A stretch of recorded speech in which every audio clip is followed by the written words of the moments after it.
Sabe, por milhares de anos, a gente olhou para o deserto e se fez a mesma pergunta.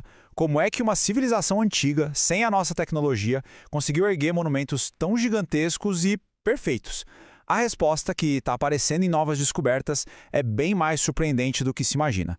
Vamos juntos desvendar esse mistério. Olha só para isso, são estruturas com mais de 4.500 anos. Elas viram impérios nascerem e desaparecerem, e mesmo assim, o segredo de como foram feitas continuou ali, firme, alimentando todo tipo de teoria, de trabalho escravo a, sei lá, alienígenas.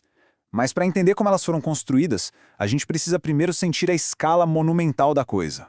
O tamanho é algo que impressiona. Só a Grande Pirâmide é feita de uns 2,3 milhões de blocos de pedra. É um número tão grande que é até difícil de visualizar, né? E o desafio fica ainda mais absurdo quando a gente pensa nas condições da época. Blocos que pesam o mesmo que vários elefantes juntos. E tudo isso foi movido e empilhado sem rodas, sem roldanas e sem ferramentas de ferro. Parece, sinceramente, que desafia a lógica. Ok, então como? Como eles conseguiram? Essa é a grande pergunta que a gente vai investigar agora. E as respostas não estão em teorias fantasiosas, não. Elas estão em descobertas arqueológicas, que mostram uma história incrível de organização, de poder e, acima de tudo, de engenhosidade humana. A primeira grande pista para resolver esse quebra-cabeça está nas pessoas. Quem realmente construiu as pirâmides? Pois é, a resposta bota por terra um dos maiores mitos da história. Por muito tempo, a imagem que vinha à cabeça era aquela de filme, né? Milhares de escravos sofrendo, mas a realidade que foi revelada por cemitérios e registros é outra, completamente diferente. Uma força de trabalho especializada, formada por cidadãos egípcios livres que eram pagos e respeitados pelo seu serviço. E não eram só trabalhadores, era praticamente uma cidade inteira dedicada ao projeto. No auge, chegaram a ter 40 mil pessoas trabalhando na obra. Eles recebiam pagamento, tinham acesso a cuidados médicos e, o mais importante, eram enterrados com honra perto dos faraós que eles serviam. Isso, definitivamente, não era um destino de escravos. E a prova física está aqui.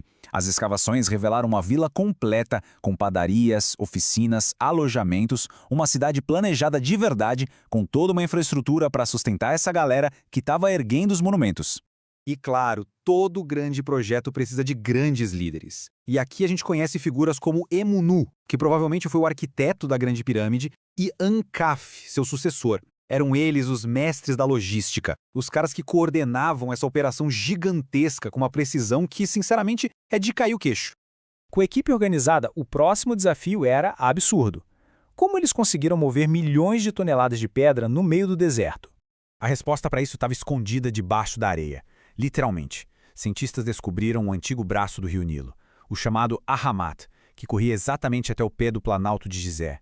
Essa hidrovia de 64 quilômetros era a espinha dorsal de toda a logística, permitindo que os barcos trouxessem aqueles blocos enormes de granito de pedreiras bem distantes.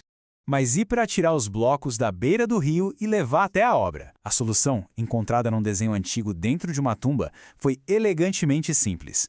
Ao molhar a areia bem na frente do trenó, os egípcios conseguiam reduzir o atrito pela metade. Isso permitia que equipes bem menores puxassem cargas que eram incrivelmente pesadas. Uma sacada genial. Beleza?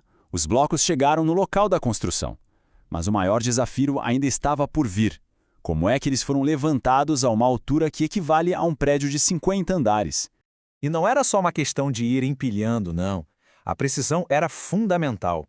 As juntas entre as pedras de revestimento eram perfeitas, mais finas que uma lâmina. Para chegar nesse nível de detalhe, os métodos de elevação tinham que ser incrivelmente estáveis e cuidadosos.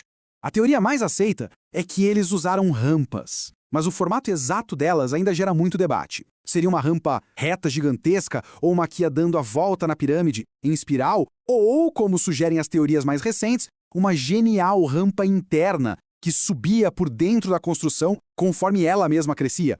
Por séculos, tudo isso foi só teoria, mas uma descoberta mudou completamente o jogo, nos dando um relato em primeira mão da construção. Em 2013, num lugar super isolado perto do Mar Vermelho, arqueólogos encontraram algo que ninguém esperava. Um documento que nos conecta diretamente aos construtores e transforma a teoria em um fato concreto. Esse é o Diário de Merer, o papiro mais antigo já descoberto. É basicamente o diário de bordo de um funcionário de médio escalão que detalhava dia após dia o trabalho da sua equipe transportando blocos para a Grande Pirâmide. É uma janela direta para o passado. E aqui estão as palavras dele. Dia 26, o inspetor Merer Sarpa para Aket Fufu. Ele não está falando de um mito, ele está registrando o trabalho diário dele na construção da Grande Pirâmide, que, aliás, eles chamavam de Aket Fufu, o horizonte de Khufu. De repente, a história se torna pessoal e muito real. Com todas essas peças do quebra-cabeça juntas, a força de trabalho, a logística, o diário, o verdadeiro propósito da pirâmide começa a se revelar. E ele é muito, mas muito maior do que se imaginava. A grande revelação é esta. As pirâmides não eram só tumbas para os faraós. Elas eram verdadeiros projetos nacionais. O centro de um motor econômico gigante, que na prática forjou a própria civilização egípcia como a gente conhece. A construção de algo tão grandioso teve um efeito em cascata por toda a sociedade. O projeto unificou o país porque exigia recursos de todos os cantos. Novas cidades foram criadas só para sustentar os trabalhadores. E, o mais importante, o desafio logístico forçou o Egito a desenvolver uma capacidade administrativa que o tornou o estado mais poderoso e centralizado da sua época. O Diário de Melwar nos deu respostas incríveis que estavam perdidas há milênios. Isso nos leva a pensar, contanto ainda a ser descoberto, que outros segredos e que outras histórias extraordinárias as areias do Egito ainda estão esperando para nos contar.